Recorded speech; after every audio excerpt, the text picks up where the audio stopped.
Daf Yomi, Tractate Kiddushin, Daf 79a. Both men who might have betrothed her give her a bill of divorce in order to render her permitted to marry someone else.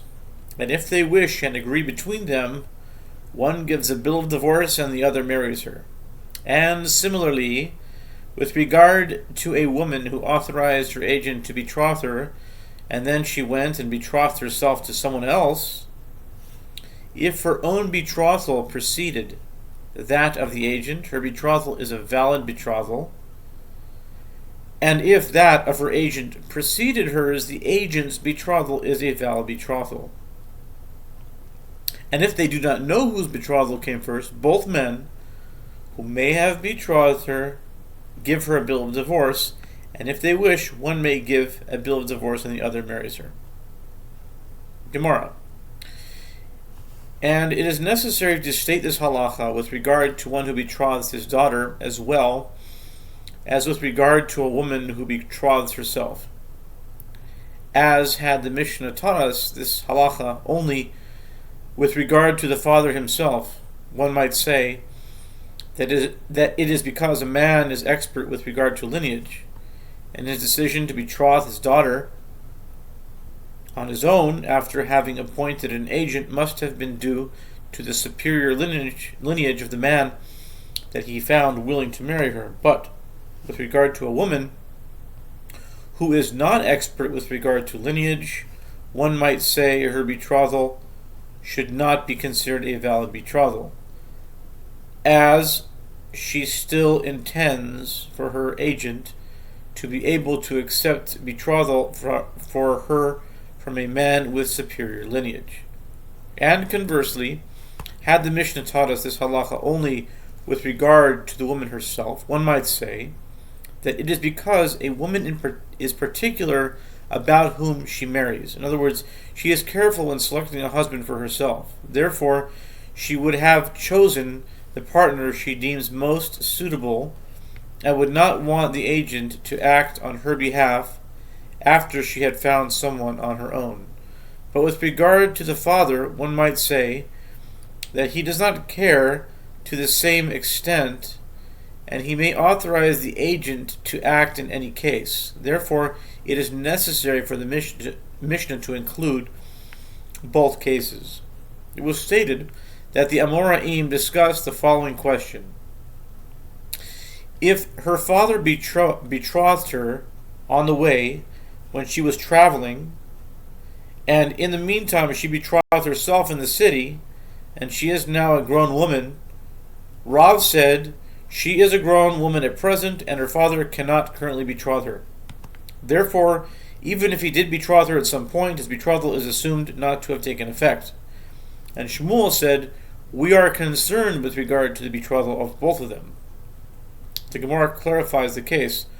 When did the father's betrothal occur? If we say it occurred during the 6 months when the daughter was no longer a minor and had the status of a young woman, in that case, would Rav say she is a grown woman at present? It is reasonable to say that it is only now that she has reached her majority.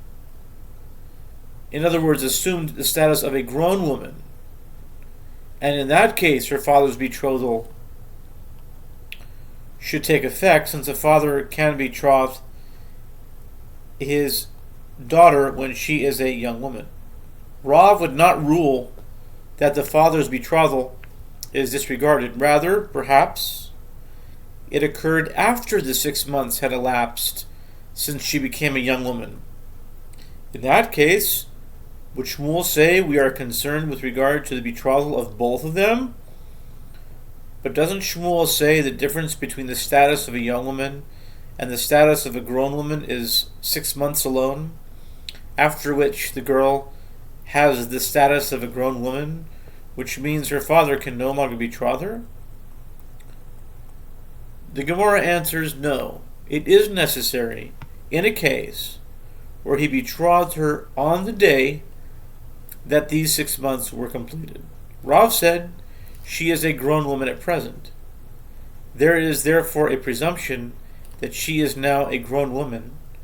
She was also a grown woman when her father betrothed her in the morning. And Shmuel said, perhaps it is only now that her signs indicating puberty came, but she might still have been a young woman when her father betrothed her. The Gemara asks, and according to Shmuel, in what way is this case different from the case of a ritual bath? As we learned in the Mishnah in Mikvaot 2:2, with regard to a ritual bath that was known to have contained the requisite 40 se'ah of water, which was then measured and found deficient in its quantity of water, what is the halacha?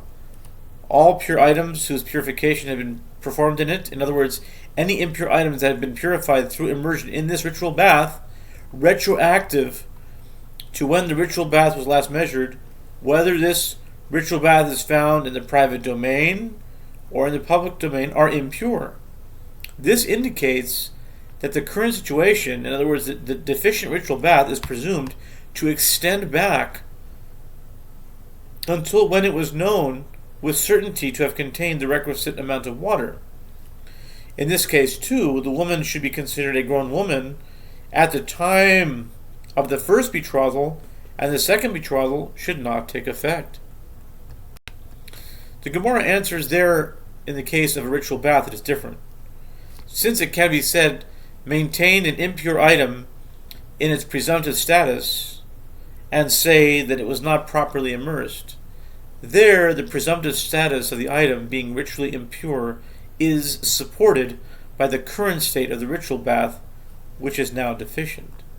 The Gemara continues to compare the two cases. On the contrary, it could be said, maintain the ritual bath in its presumptive status, that it was known to have previously contained the requisite 40 sa'ah, and say that it was not deficient at the time of the immersion, and that the items should be considered ritually pure. The Gemara answers, there is a deficient ritual bath at present, which counteracts the presumptive status that it contained the requisite 40 sa'ah. The Gemara asks, here too, there is a grown woman before you, which should counteract the fact that she was previously a young woman. The Gemara answers, in this case, it is only now that she has reached her majority. The Gemara asks, there too, in the case of a ritual bath, one can also say it is only now that it has become deficient. Perhaps it contained the requisite 40 sa'ah shortly beforehand. The Gemara responds, there, in the case of the ritual bath, there are two reasons to weaken the possibility that the items are ritually pure. First, there is a deficient ritual bath at present. Second, the item has a presumptive status of impurity. Here, by contrast, there is only one reason to weaken the possibility that she was a young woman at the time of the betrothal. In other words, the fact that she is now a grown woman. Shmuel therefore maintains that her earlier status of young woman is not nullified, and both betrothals must be taken into account. The Gemara poses another question, and according to Shmuel, in what way is this different from the case of a beryl? As it is taught in a brisa in Tosefta Trumot 2:8, if one would inspect the contents of a barrel to see if it still contained enough wine to continually mentally separate truma from it to exempt other untithed wine he had, until all the wine in that barrel would be truma, and would be given to a priest, and afterward the contents of the barrel were found to be vinegar, which cannot be set aside as truma for untithed wine, then all 3 days after he had last inspected, it is definitely viewed as having been wine, and any untithed wine for which truma was separated during those days is tithed. From then onward, more than 3 days after the previous inspection, it is uncertain as to whether it had already turned to vinegar. and any untithed wine for which truma was separated during those days is not tithed. Before stating the difficulty with Shmuel's opinion, the Gemara first clarifies the Brisa. And we raise the contradiction between the halacha of the barrel and that of the ritual bath. What is different that here, with regard to the ritual bath, the halacha is that the items are definitely impure, and what is different in that here, with regard to the barrel, it is only uncertain whether the produce remains untithed. In both cases, the situation at present, the ritual bath being deficient, and the contents of the barrel having turned to vinegar, should lead to a definite conclusion. The Gemara continues its analysis of the Brisa, and Rav Chanina from Syria says, "Who is the Tana that taught the halacha of the barrel? It is Rabbi Shimon, who, with regard to a ritual bath, also considers it as a matter of uncertainty rather than as definitely impure. Therefore, it is no contradiction between the Brisa and the Mishnah. As it is taught in the Brisa, all pure items whose purification had been performed in it, in other words, any impure items that had been purified through immersion in the ritual bath that was found to be deficient, retroactive to when the ritual bath was last measured, whether this ritual bath is found in the private domain or in the public domain, are impure.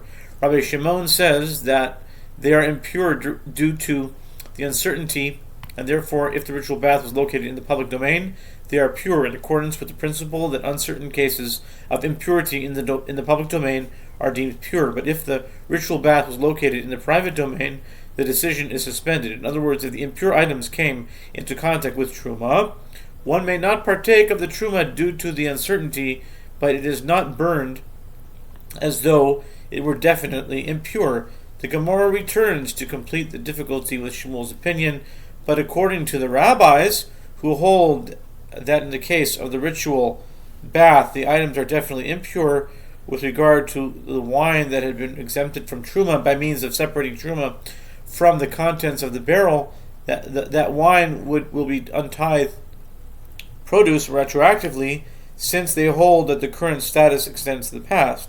This is unlike the ruling of Shmuel, who ruled that in the case of the woman who is betrothed to two men, it is uncertain to whom she is betrothed. The Gemara answers there, in the case of the barrel, it is different, as it can be said, maintain the untithed produce in its presumptive status, and when it first grew, it was definitely untithed, and say it was not fixed, in other words, exempted.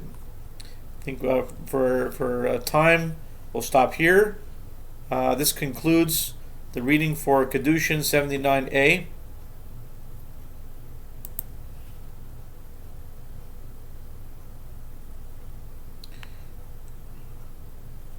Actually, we have like another minute, so we can continue.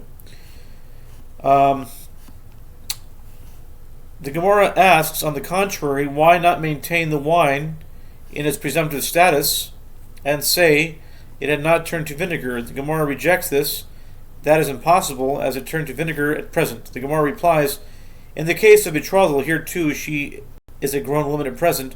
What is the difference? The Gemara rejects this claim.